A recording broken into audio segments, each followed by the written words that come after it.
Hello viewers, তোমরা সবাই কেমন আছো? আশা করছি তোমরা সবাই ভালো আছো। আজ নিয়ে চলে এসেছি একটা দুর্দান্ত স্ন্যাক্সের রেসিপি নিয়ে, যেটা তোমাদেরকে খুবই ভালো লাগবে। আর এটা হলো ফুল পিঠার রেসিপি, যেটা খেতে হয় দুর্দান্ত আর বানানোটা এতটা পরিমাণ সহজ আমি তোমাদেরকে বলে বোঝাতে পারবো না। দেখতে যতটা সুন্দর লাগে, খেতে কিন্তু তার থেকেও বেশি সুন্দর। তো চলো এটার জন্য কী কী উপকরণ নিয়েছি সেটা প্রথমেই জেনে নিই। ফুল পিঠা বানানোর জন্য আমি এখানে একটা বোলে নিয়ে নিয়েছি 1 কাপ পরিমাণ ময়দা। এর মধ্যে সামান্য পরিমাণ নুন অ্যাড করে দিলাম। এরপর আমি এর মধ্যে দিয়ে দিলাম একটা ডিম। এরপর এটাকে ভালো করে হাতে করে কিন্তু মিক্স করে নিচ্ছি। তো দেখো, এরপরে অল্প অল্প জল দিয়ে কিন্তু একটা ডোয়ের আকারে বানিয়ে নেব। অল্প অল্প জল দিয়ে কিন্তু ডোয়ের আকারে খুব সুন্দরভাবে আমি এটাকে বানিয়ে নিয়েছি। একটা পেস্ট রেডি করে নিচ্ছি। প্রথমে একটু নিয়ে নিয়েছি সাদা তেল, এরপরে 2 চামচের মধ্যে কর্নফ্লোর মিশিয়ে ভালোভাবে মিক্স করে দিলাম, তাহলে রেডি হয়ে যাবে। তো এরপরে কিন্তু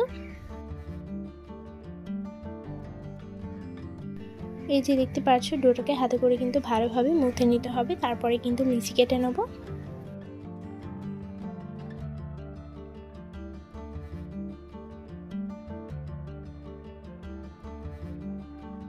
খুব দারুণভাবে লিচি কেটে নিয়েছি। তো এরপর এরকমভাবে গোল করে দিচ্ছি, হালকা করে কিন্তু প্রেস করে দিয়েছি।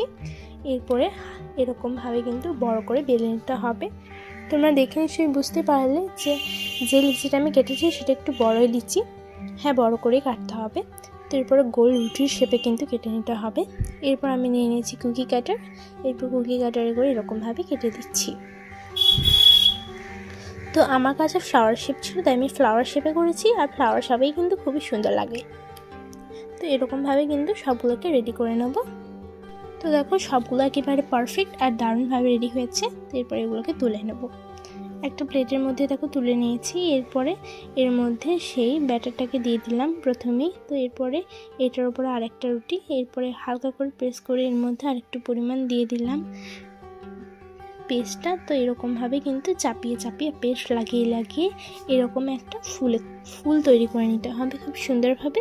তো দেখো, আমি একটা ফুল তৈরি করে নিয়েছি। তো এরকমভাবে আমি সবগুলোকে লাগিয়ে দেবো। প্রথমে পেস্ট দিয়ে এরকমভাবে ফুলটাকে চাপিয়ে এর মধ্যে পেস্টটাকে দিয়ে পুনরায় পেস্টটাকে লাগিয়ে ফুলগুলোকে চাপিয়ে দেবো। ঠিক সেরকমভাবে কিন্তু সবগুলো রেডি করে নেবো। এরকমভাবে দেখো, সবগুলোকে আমি রেডি করে নিয়েছি। সবগুলো একেবারে পারফেক্ট। গ্যাস ওভেনে একটা কড়াই চাপিয়ে এর মধ্যে দিয়ে দিয়েছি তেল। তেল যখন গরম হয়ে যাবে তখন আমি এর মধ্যে ফুল পিঠাগুলো কিন্তু ছেড়ে দেব।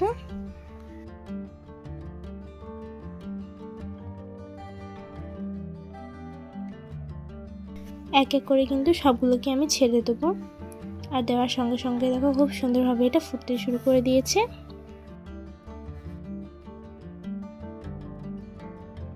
তো দেখো, খুব সুন্দরভাবে কিন্তু সবগুলোই ফুলতে শুরু করে দিয়েছে। উল্টে পাল্টে কিন্তু লাল লাল করে আমি ভেজে নেব।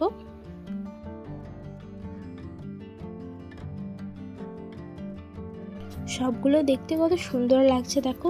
দেখতে অতটাই সুন্দর, খেতেও কিন্তু তার থেকেও বেশি সুন্দর।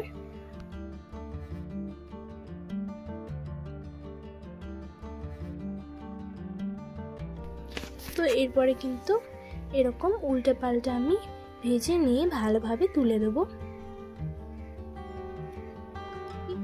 এগুলোকেও কিন্তু সেম ভাবে তুলে নেব। এরপরে বাকিগুলোকে ছেড়ে দেবো।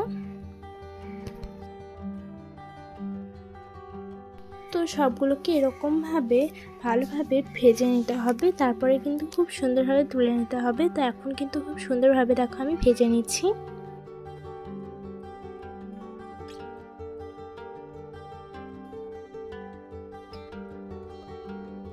দেখো, দারুণভাবে ভাজার পর কিন্তু এটাকে আমি তেল ঝরিয়ে তুলে নেব। সবগুলো ফুল পিঠাই কিন্তু খুব সুন্দরভাবে রেডি হয়েছে। তোমরা দেখে নিশ্চয়ই বুঝতে পারছো যে কতটা পরিমাণ সুন্দর, কতটা পরিমাণ দেখতে লোভনীয় লাগছে। তোমরা এটাকে যে কোনো সময় খেতে পারো। চায়ের সঙ্গে খেতে তো এটা দুর্দান্ত লাগে। সকাল বিকেল সন্ধ্যে তোমাদের যে কোনো সময়েই কিন্তু এটা মন জয় করে ফেলবে, এমনই একটা রেসিপি। খুবই ক্রিস্পি হয় আর খেতে কিন্তু দুর্দান্ত লাগে। তো আশা করছি তোমাদেরকে আজকের এই রেসিপিটা কিন্তু খুবই ভালো লেগেছে। যদি ভালো লেগে থাকে তাহলে ভিডিওটাকে একটা লাইক করে দেবে, কমেন্ট করে দেবে এবং পাশে যে বেল আইকনটা আছে সেটা অবশ্যই ক্লিক করে দেবে আমার নিত্য নতুন ভিডিও সর্বপ্রথম পাওয়ার জন্য। আর আবার দেখা হচ্ছে পরের ভিডিওটাতে। তো এখনকার জন্য টাটা বাই বাই। সবাই ভালো থাকবে, সুস্থ থাকবে আর নিজের খেয়াল রাখবে। আর অবশ্যই কিন্তু এই রেসিপিটা ট্রাই করে দেখবে এবং আমাকে কমেন্ট বক্সে জানাতে ভুলবে না।